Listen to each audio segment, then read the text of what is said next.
Okay. Before we have our quiet time, let's all get on the same page. If you're in the Sparkly book, it's page 379, a new section entitled True Empathy. If you're in the second edition, it's page 331, paragraph 4. In the first edition, it's page 308, the first paragraph. If you're reading from the JCIM, it's page 159, again, a new section entitled True Empathy. And if you're reading from the CIMS edition, it's page 319, a new section entitled True Empathy. Okay, let's take a few moments to be quiet together.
Good evening.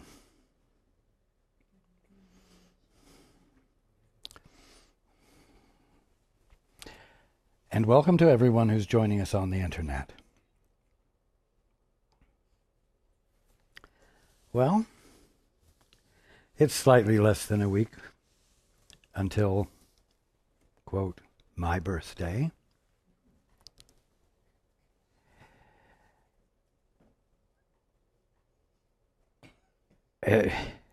It's a time when it's very easy to abandon the holy instant.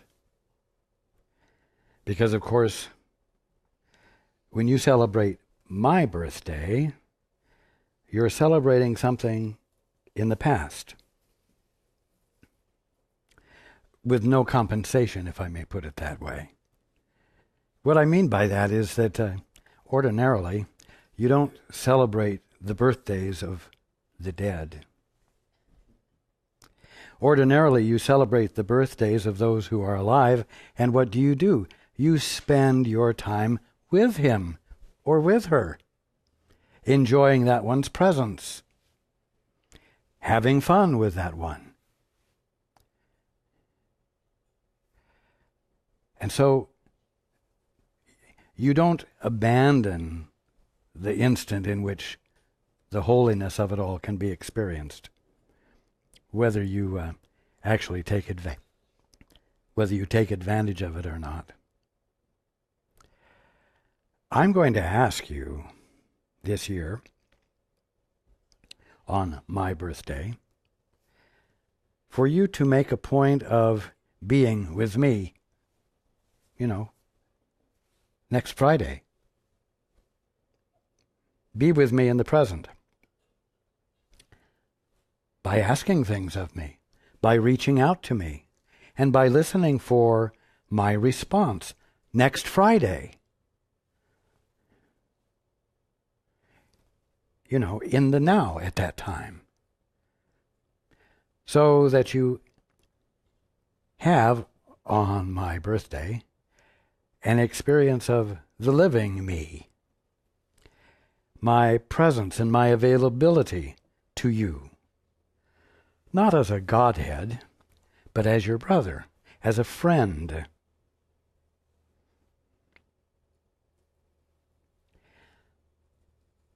And I hope that while you're with family, or whoever you're celebrating Christmas with, that while you are being with them, you will make a point of just addressing me with a remark here or there, just a conscious moment of your extending yourself to me. And I want you to know that every time you do that, I will respond whether you hear it or not. I will also tell you that by virtue of doing it, you are more likely to hear me than if you don't do it at all, because then you will be occupied with, the turkey or the gifts or the family or the music or whatever it might be.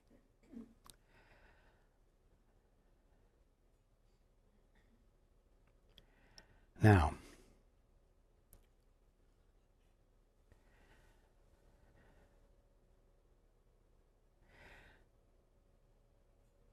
we have a new section here called True Empathy.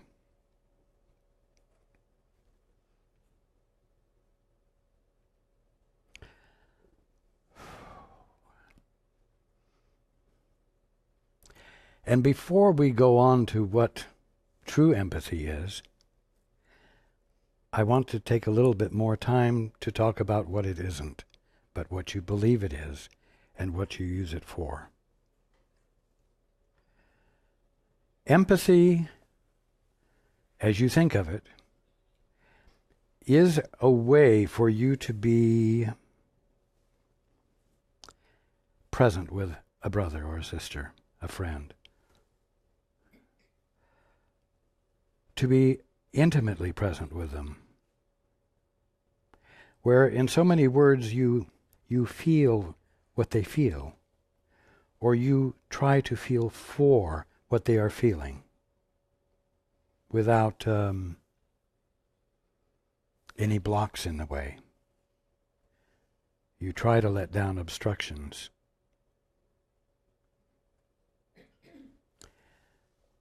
But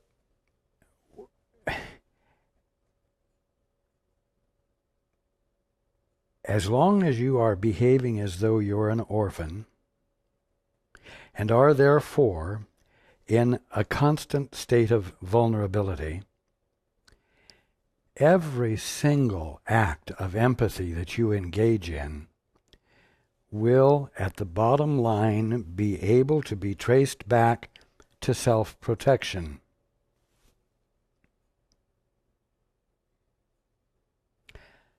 To securing safety in what otherwise is a hostile environment, a hostile world, a hostile universe, a polarized existence.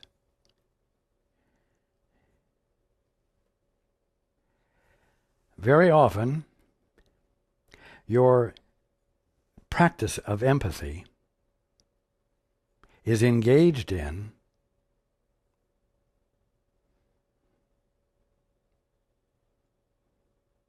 so that you will not be caught off guard by your untrustworthy brother's behavior.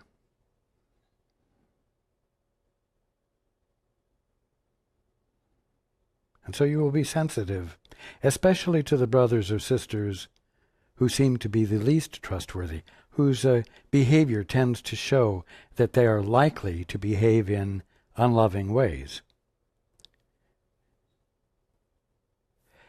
When you make a point of expressing empathy toward a brother in a helpful, non-self-protective manner,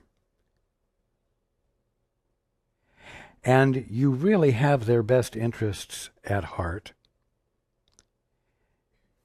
you will find that what makes it reasonable for you to do this is that one provides you with something meaningful, and if you are not able to be empathetic, if you are not able to be present with that one, well, you may lose whatever that one provides that has meaning for you.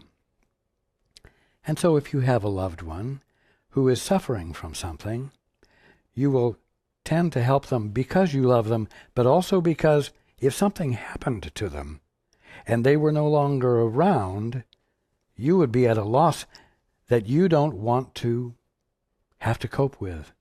And so it behooves you to be empathetic. It behooves you to be sensitive to that one so as to be able to help them still be around and fulfill your needs.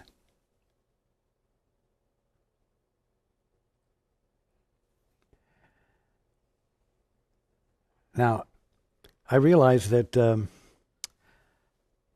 you may feel that what I'm expressing is rather harsh and unreasonable.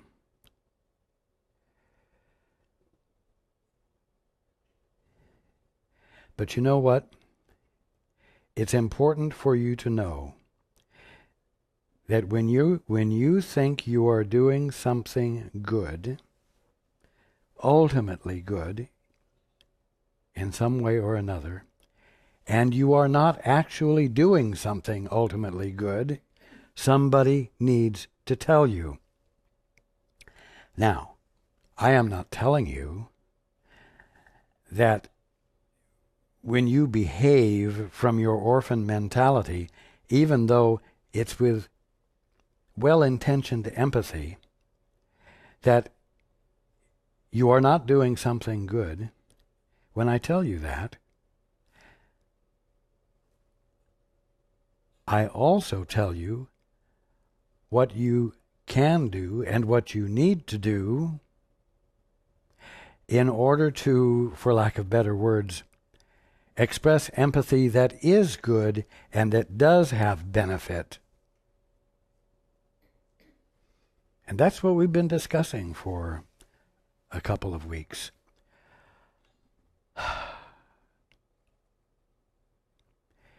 Empathy as you currently use it from your orphan mentality is always manipulative and always has at its bottom line righteousness. You do it to demonstrate your capacity to be right. Now, you say that you do it so that you can be on top of things, so that you can respond well. Well, if you've done that, you say, I did it right. If you behave in a way and it doesn't turn out well, you feel, I did it wrong. Empathy is something more than a means of expressing and achieving rightness. Empathy has nothing to do with being right.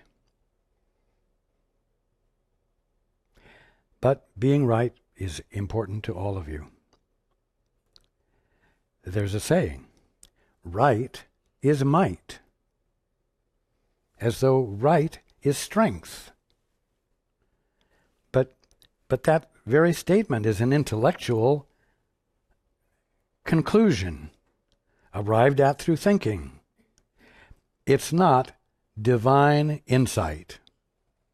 It's not you knowing the truth. And because it's not you knowing the truth and is the result of an intellectual process, the statement can be reversed. And it is reversed. And it says, might is right. And so whoever has the might to assert and conquer or control is, by virtue of the expression of might, right. You see,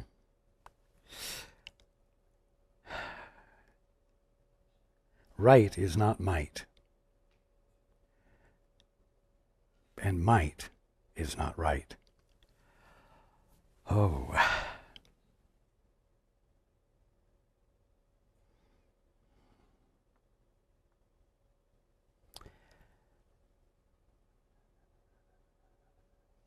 Empathy does not help you be appropriate in your blindness, in spite of your blindness. Empathy is what uncovers your vision, uncovers the fact, reveals the fact that you are not blind. And you know what? It accomplishes it through a state of intimacy.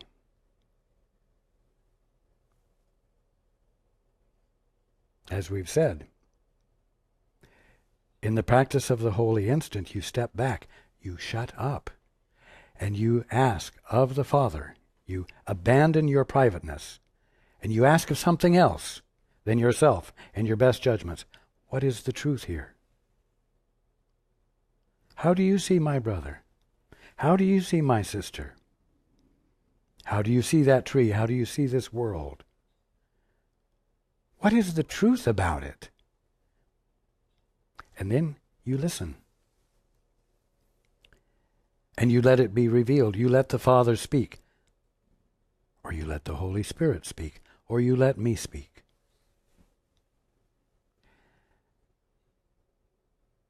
That is a moment of intimacy.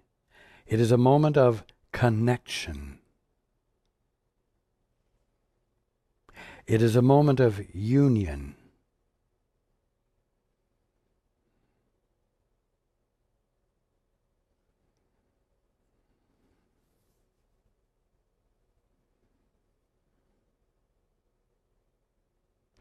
Now, true empathy is knowing.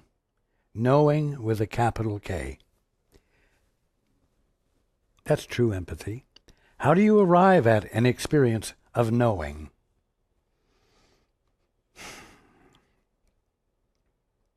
You arrive at it by abandoning your attempts to be right. You abandon it, you experience it as a result of abandoning your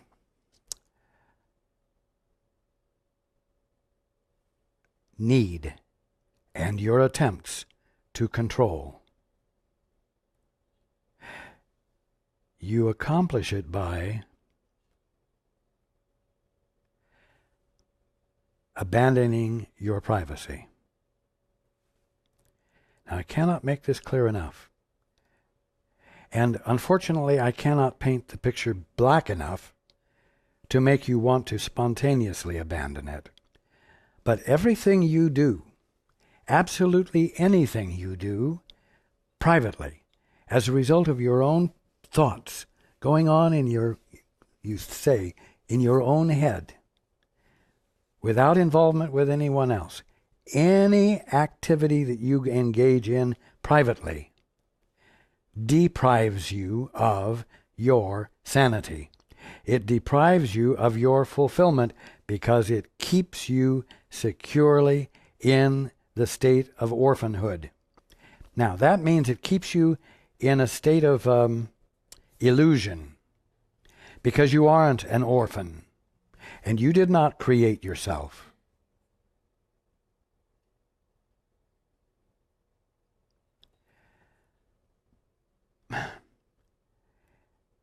As long as you use empathy to establish righteousness,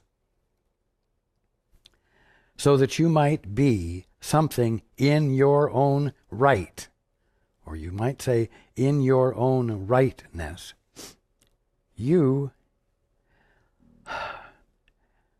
are using your mind in a way that absolutely inhibits any experience of intimacy, because you're not letting anything else in to be with you or for you to be with.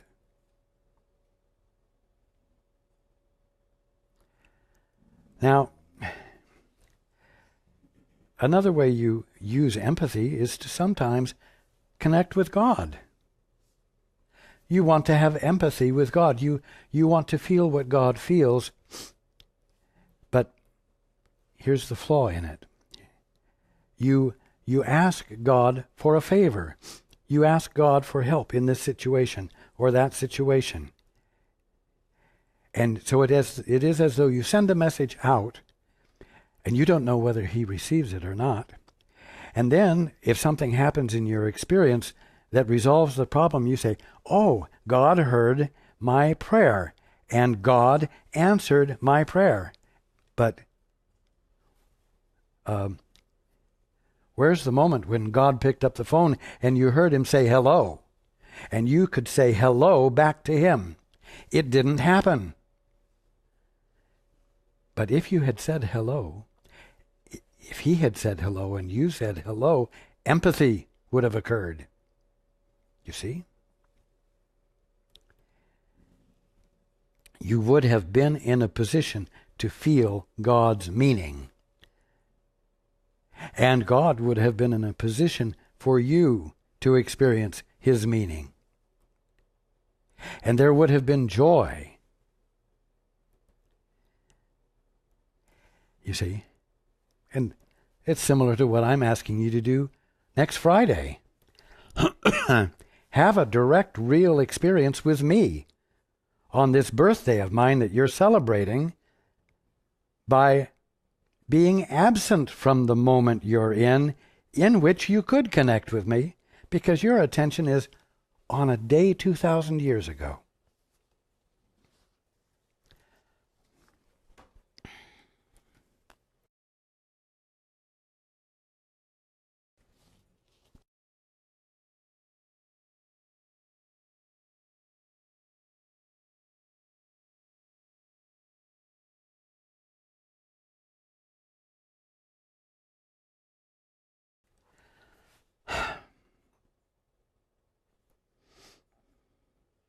Don't do that. Let's make the connection. Let's let the intimacy be there. Let's let empathy, let's provide the environment in which empathy can occur. Empathy being knowing with a capital K. The knowing that occurs when God speaks to you, when I speak to you. I am speaking to you right now. Every one of you, I am speaking to you right now. It's real.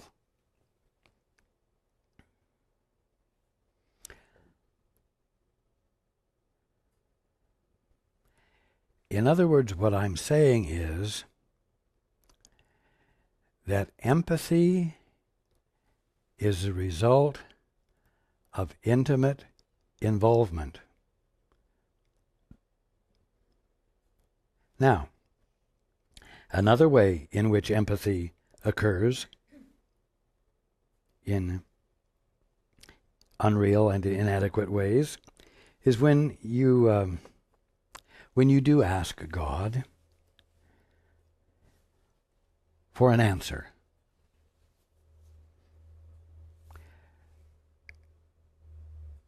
An answer that will help you function better in the world, or that will allow you to function in a way that resolves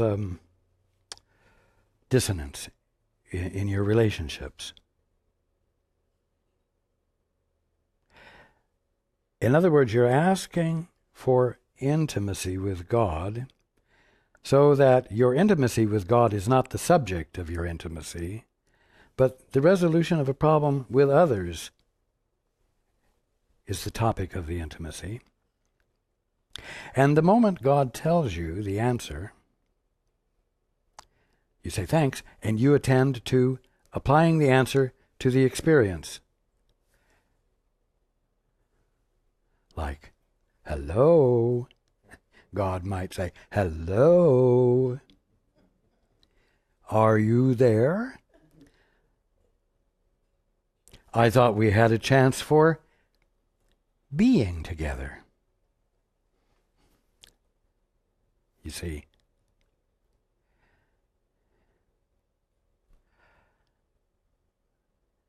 So that's not real empathy.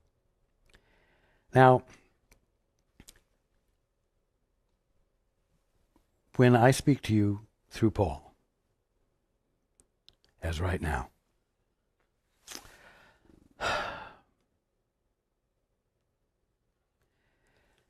what you're seeing is a joining that is occurring between Paul and me. He's not asking me questions, but we are involved together in a mutual endeavor. I'll put it that way. So, you might say that our reason for communicating is to have the experience of communicating. You see what I'm saying? You want to have an experience of God for the purpose of having an experience of God. Not so that you can use God for a third or an other reason. And Paul is getting practice at what? He's getting practice at intimacy with me that is more than just a question and an answer here and there to solve another problem. In other words, do you see what I'm saying? Paul is getting experience at ongoing intimacy that is a direct communion. And so he's getting more and more experience at not being an orphan. And the more experience he has at not being an orphan, the less he'll want to have more of an experience of being an orphan. And there is a point at which he will yield on an ongoing basis to our union. Now, there is a purpose for this union. There is a purpose for the union I am encouraging each of you to have with your guides on an ongoing basis. And although in the beginning you need encouragement and somewhat of a push to discipline yourself to return to the joined state when you find yourself getting distracted, ultimately, the reason for being joined is so that you might permanently experience cooperation with another. Have you ever had an experience of working with someone who is so attuned to you, or it seems as though the two of you are so attuned to each other that you can almost do things without talking, each of you being one jump ahead of the other, so that if something is needed, the other has it already there for you, and vice versa. And there is cooperation that's not by, let's say, mutual agreement, that's not by negotiation, not by discussing and coming to conclusions and agreements about how to be. You just be together spontaneously.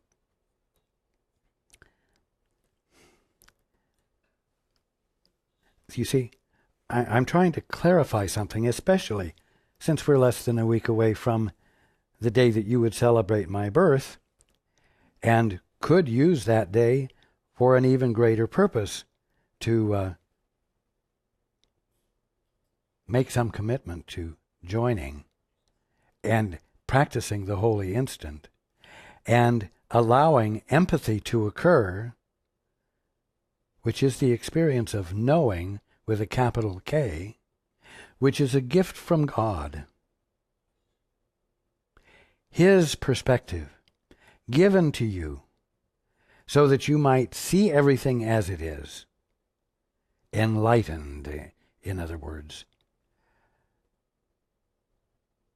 But in addition to having a new experience of everything, in its actuality, in its beauty, in its primitive perfection, there is this thing called being joined. And it's not like being at a dance and everybody is standing around in a circle against the wall and everybody holds hands. It's not that kind of a sort of joining by touch. It's a joining by involvement. It is a joining in a dance, if you will, of cooperation that will begin, and you will decide not to bring it to a stop ever again. Now, I will tell you something that you can't understand, but I will tell you this. When you join in this way, with commitment, what is it that you think the two of you might do together? What mutual activity would you engage in? Well, I will tell you that you will engage in observing creation occurring. You will participate together. How can I put it? Energetically? See, there are inadequate words for it, but you might say that it would be like the two of you being near the crest of a mountain, the crest of a hill, and you see lights off in the distance over the hill, and the two of you run to the top of the hill so that you can see what glorious thing is happening that is causing this light. So it's like the two of you joined together in running to the top of the hill. The two of you joined in mutual anticipation. The two of you joined in consciously revering and loving and being interested in the same things. Do this thing of observing creation. Now, I'm aware that's totally inadequate to give you reason to make commitment today or next Friday to the holy instant. But, well, there was something Paul heard during the last week, a sentence that said, if it's of any value, let it change you. And he thought immediately of the course. If it's of any value, let it change you.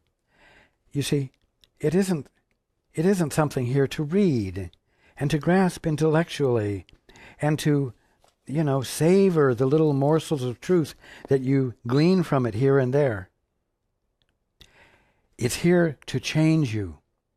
It's here to inspire you to do something you haven't been doing, because what you have been doing amounts to being asleep and missing out on the fulfillment and the wholeness of creation as it actually is confronting you, but which you are misinterpreting as a physical world and universe, and blinding yourself by those definitions to its glory.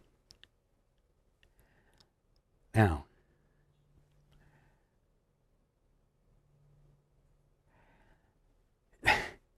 you deserve not to be alone. You need not to be alone. You need to be free of the experience of loneliness. You also need to be free of living life as though you're just staying one jump ahead of failure, one jump ahead of tragedy, one jump ahead of lack. I'm telling you that the practice of the holy instant, which provides the environment in which empathy can occur, which amounts to revelation, the revelation of knowing the truth, the clarity that God gives you, involves you becoming joined with others in running to the crest of the hill to experience the glory of creation that's occurring there, everywhere. And it's an involvement. It's not a loneliness anymore. And you don't develop this intimacy with another who you can enjoy creation with together.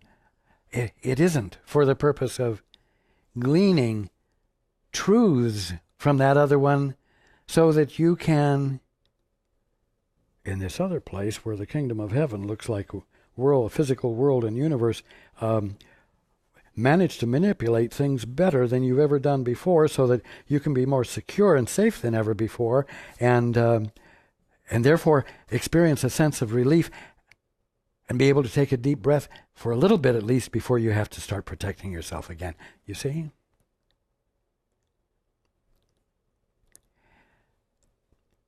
If it's valuable, if it means something, let it change you.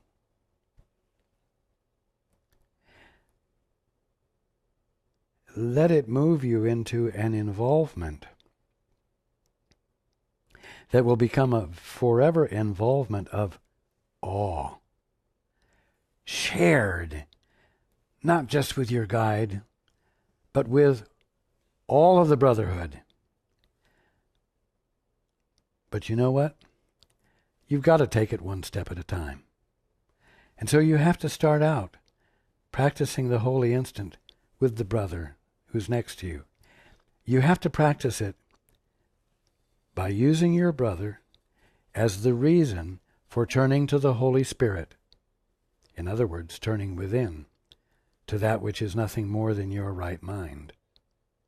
Or I'm going to say turning within to me, or turning within to the Father, and abandoning your privacy and your love of authority, independent authority. You won't be able to join with the whole brotherhood. But the Holy Spirit, which is nothing more than your right mind, has one goal only, and that is to reunite the little part of your mind, your infinite mind, that you're identifying as you, with the totality of your mind that constitutes you. Because that experience of your mind, with a capital M, is the experience of the presence of God being all there is of you. And there's that intimacy again. And you want to hang out there in that intimacy, so that God doesn't have to say, hello, hello, anybody home? You see? You want to hang out there with God because that's where the true experience of creation is available to you, and you want to hang out with God, with your brothers and sisters, all with whom you can share. As though you are all mutually running to the crest of the hill to see the glory of God that's occurring. An infinite, joined experience where you all feel each other having the same motives and the same desires and the same capacity to embrace creation infinitely. Now,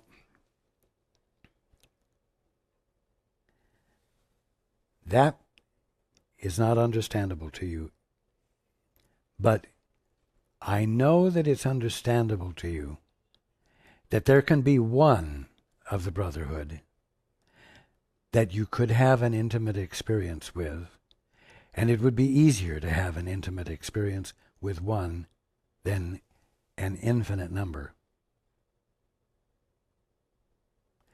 And so that's why you have a guide. That's why you have a guide who's been assigned to you for the sole purpose of supporting you and nudging and pushing and gently coercing you without overriding your will, so that you may, through the use of your will, abandon your insistence upon being private and independent authority, and joining once again so that you may return to your sanity and your joy and your abundance and your fulfillment, and on and on and on. So, don't wait until Christmas Day to try to talk to me. Put forth the effort now, even while you're hearing me speak through Paul's mouth, because I can answer you while I'm speaking through his mouth. It's easy. Now,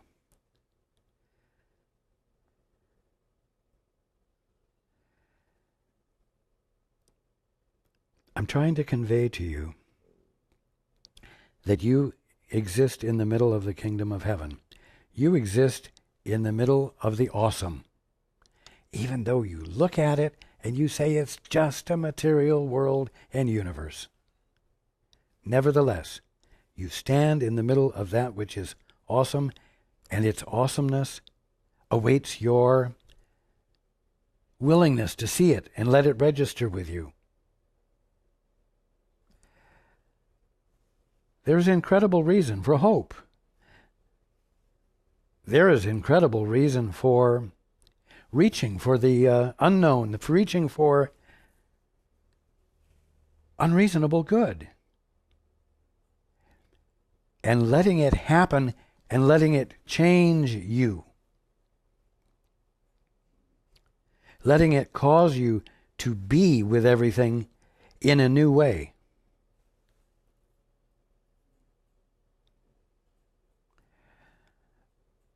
Now, I've talked about joining with your guide or the Holy Spirit or God. You know what? You can join with a flower. You can join with a lampshade.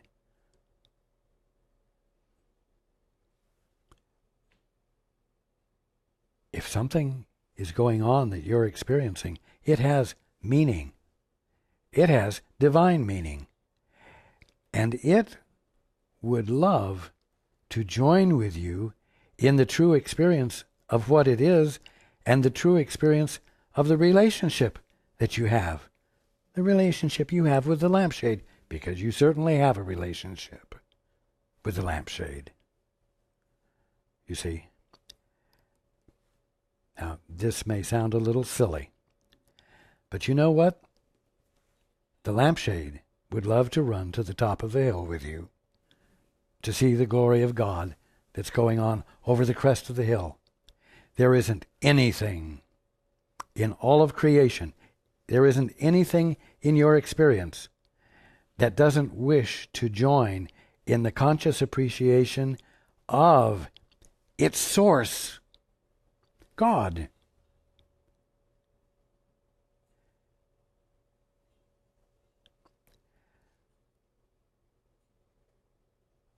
I'm saying that there's a living, true relationship that exists between you and everything.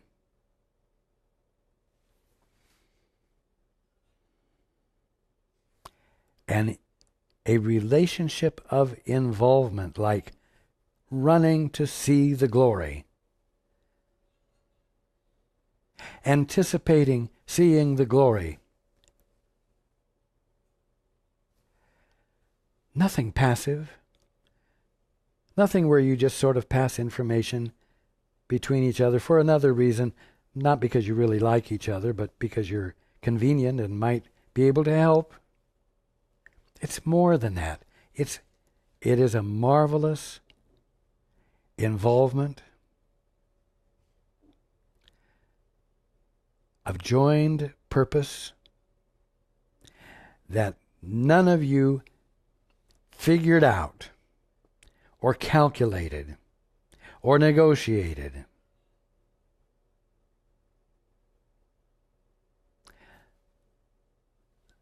Which would have more, of course, mean that you would have to be willing to renegotiate and refigure, because, of course, you don't want things to get dull, so you have to keep things unsettled and renewed. The purpose of your being is in you already.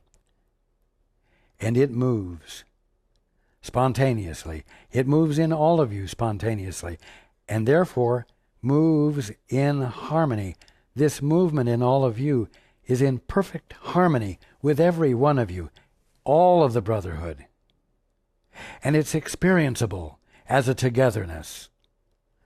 I've used the word family before to try to convey to you this non-calculated experience, this experience that has nothing to do with figuring things out or intellectual processes.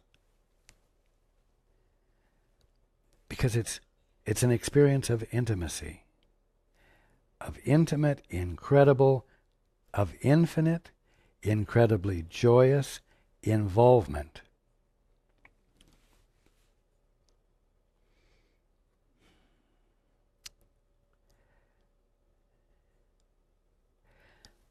So, let's go into the book. True empathy. True empathy is of him who knows what it is,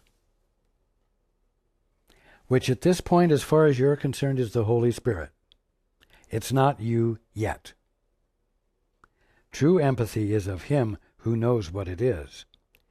You will learn his interpretation of it if you let him use your capacity for strength and not for weakness. Okay. So here's a case where the holy instant is called for. Why? So that you can shut up and listen for him who knows what true empathy is to teach it to you, because you don't know what it is yet. And involvement. But not just a teacher-student involvement, where the student goes from home to school and the teacher teaches him things, and the student goes back home to a different environment and has no association with the teacher until the next day. No. This involvement is you learning how not to be alone by virtue of asking and listening for an answer and getting an answer. The getting of the answer is not the point. The point is the time you spent together, and in that act, learning what it means not to be alone. So it's easier for you to choose to abandon the thrill you thought you were getting from being alone. You see? The learning is in the involvement while you're being taught. The learning is in the not being alone, as opposed to being in the orphanage and suffering. He, the Holy Spirit, will not desert you, but be sure that you desert not him. Well, the simple fact is you will desert him. You're not used to giving your attention there and staying with it. You're used to worrying. You're used to being afraid. You're used to being on the alert to protect yourself against whatever's biting at your heels. You see. And so you will desert him, and you'll have to remember, oh, I lost the connection. Oh, I lost the joining. I'm alone, and I don't need to be. I'm going to bring my attention back to that which can teach me what empathy really is, as well as what all the rest of truth is.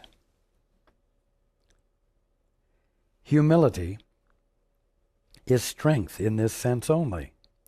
To recognize and accept the fact that you do not know is to recognize and accept the fact that he does know. Well, it's simple. You know what? You won't be willing to adopt this crazy idea that you don't know if there isn't anybody that knows at all, because that will really put you in a black hole. But when you learn that the Holy Spirit does know, then you can dare to accept the premise that you don't know, because that will not cause you to be abandoned to oblivion. It will allow you to listen for the truth to be revealed, because you know someone is there to reveal it to you, and it will save you rather than cause you to be lost. You are not sure that he will do his part because you have never yet done yours completely.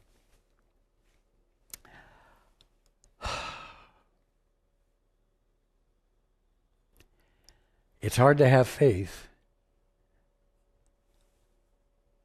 that someone will do something that you can't bring yourself to do yet. If you can't bring yourself to do it, it's hard to believe that anyone else can or will.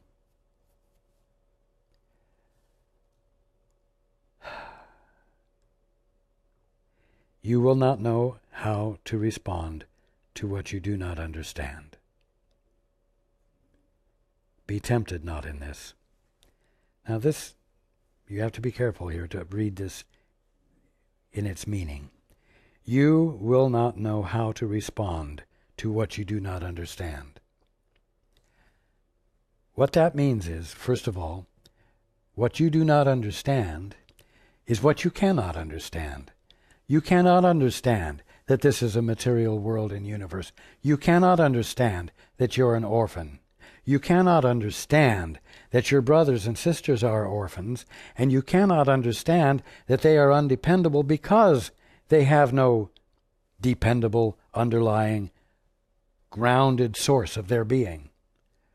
What is not understandable is that there is everything to fear.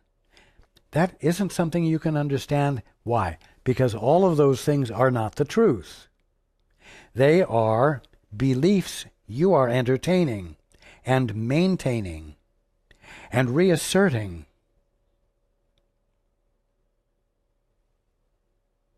Because you haven't known who you are. But I'm teaching you who you are. And the Holy Spirit, that which is nothing more than your right mind, is teaching you what you are. So you're getting confirmation to what I'm saying from within, no matter how reluctantly you're willing to embrace it. So you will not know how to respond to what you do not understand. You never have known how, and that is part of what has caused you to constantly feel insecure. You have tried to understand the ununderstandable. You have tried to understand illusion. Be tempted not in this, and yield not to the ego's triumphant use of empathy for its glory. You see, you're constantly tempted to come to conclusions about what everything means based on the idea that you're just a physical organism in the chain of evolution, a fluke of nature. So you're constantly tempted to come to your own conclusions using your best reasoning without ever shutting up long enough to inquire of that which can answer you with the truth, so that you might learn what the truth is, and in the process of doing that, slowly shift from, or maybe faster, shifting from, your confidence in your own capacity to do what will actually keep you ignorant longer. Be tempted not in this, and yield not to the ego's triumphant use of empathy for its glory. You see. And we started out by talking of the ways the ego uses empathy for control and self-protection, and so on.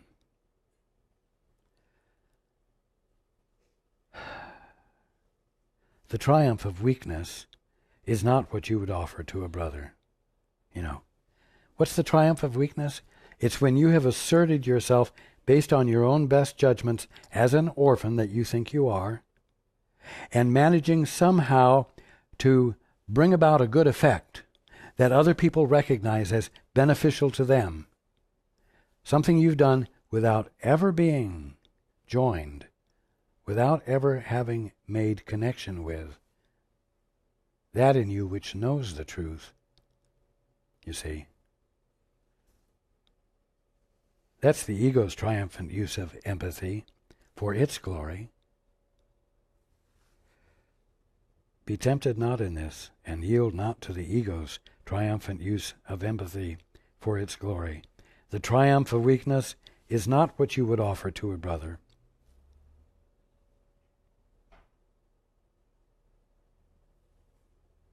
And yet you know no triumph but this. This is not knowledge. And the form of empathy that would bring this about is so distorted that it would imprison what it would release. You see? The form of empathy that's used for self-protection keeps you clearly in your mind as a vulnerable, solitary thing in the middle of a bunch of other solitary things that are undependable. And so it would imprison what it would release. You use the empathy to get release, but it just reconfirms the call for release. The unredeemed cannot redeem. That's like saying the uneducated cannot make clear.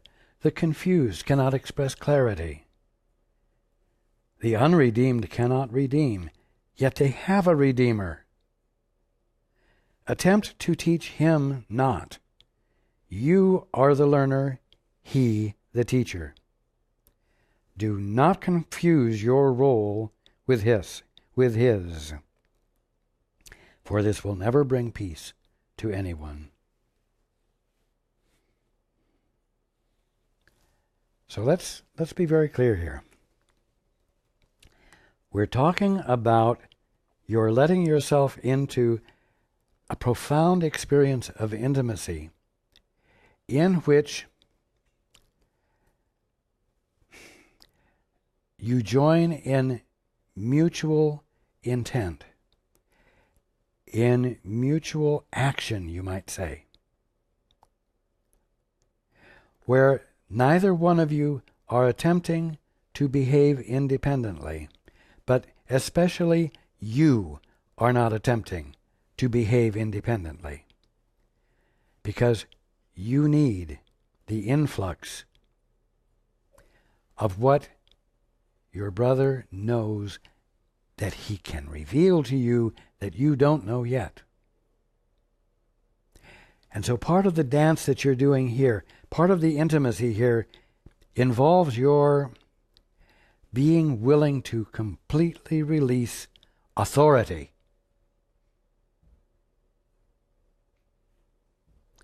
And this isn't easy for you to do, but here's one of those valuable things that, because it's valuable, let it change you. Ultimately, you will not express authority. You will not be an I among I's. You will have shifted to a state of us and we, where we join together in this spontaneous appreciation of creation.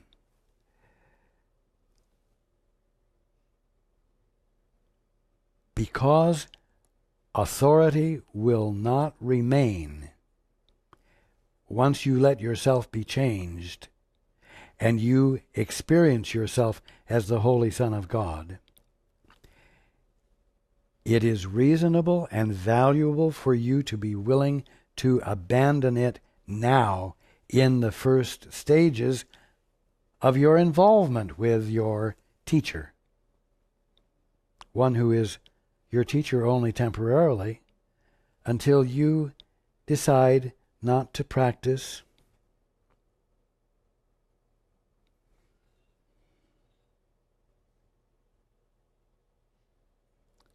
loss of memory, ignorance.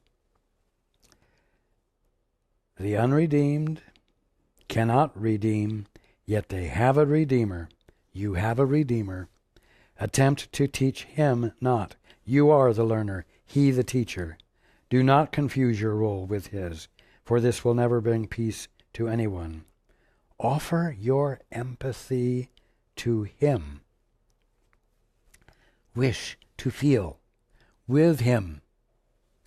Feeling with him is like the mutual running to the crest of the hill to see the glory of God, to understand the truth more clearly. But not by yourself, and not because a separate entity has relayed the information to you, but because the two of you together are allowing it to be a mutual, conscious experience of unity that does not destroy your individuality.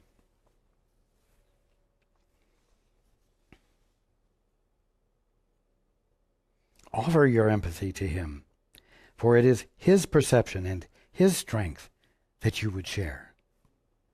And let him offer you his strength and his perception to be shared through you.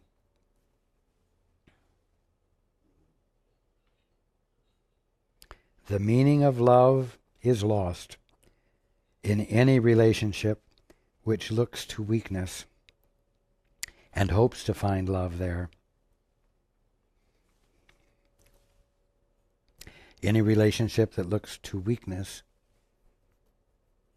and hopes to find love there is one that occurs in a context of privacy, independence, aloneness, loneliness, the orphan mentality. And truth is not to be found there. And your being changed is not to be found there. And you awakening is not to be found there. But you celebrating next Friday of my birthday by looking to the past and remembering this marvelous thing that happened then and removing yourself from the present and not being available to me next Friday.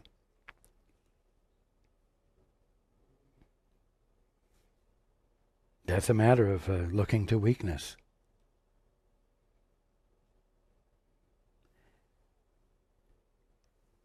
Weakness is the state of being when joining is absent. It's simple.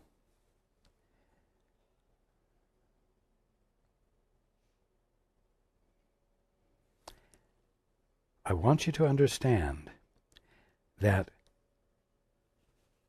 when I'm talking to you about joining with the Holy Spirit, or with your brother, or with the Father, I'm talking about an act that amounts to an experience of overwhelming proportions, of incredible proportions, involving incredible involvement.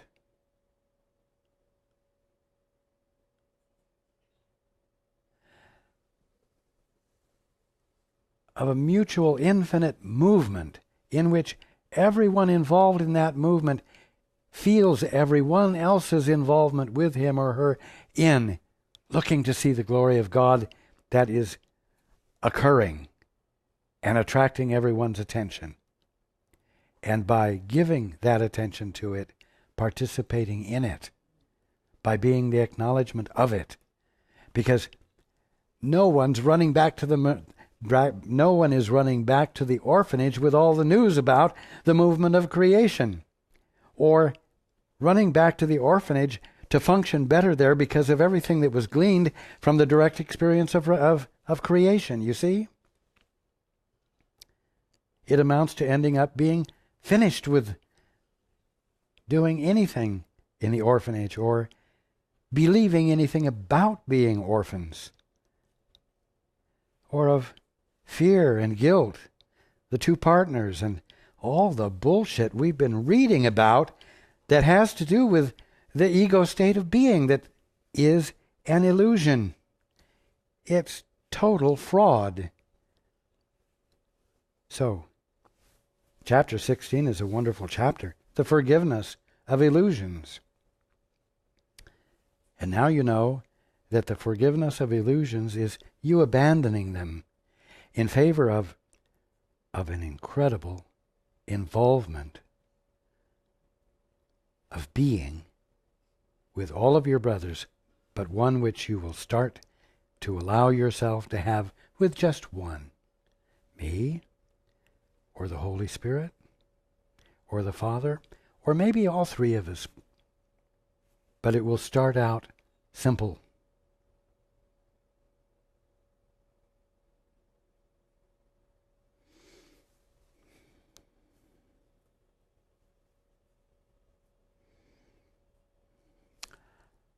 I love you all.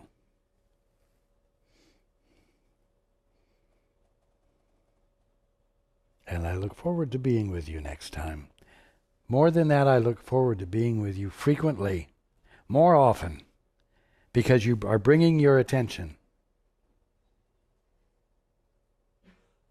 to me with for lack of better words, an inquiry, because an inquiry starts an involvement. It is a movement of involvement. It's a movement of desire.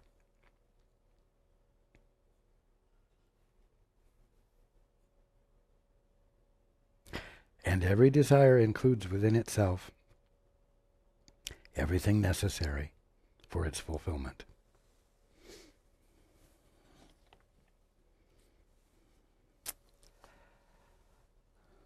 I gladly look forward to being with you next week.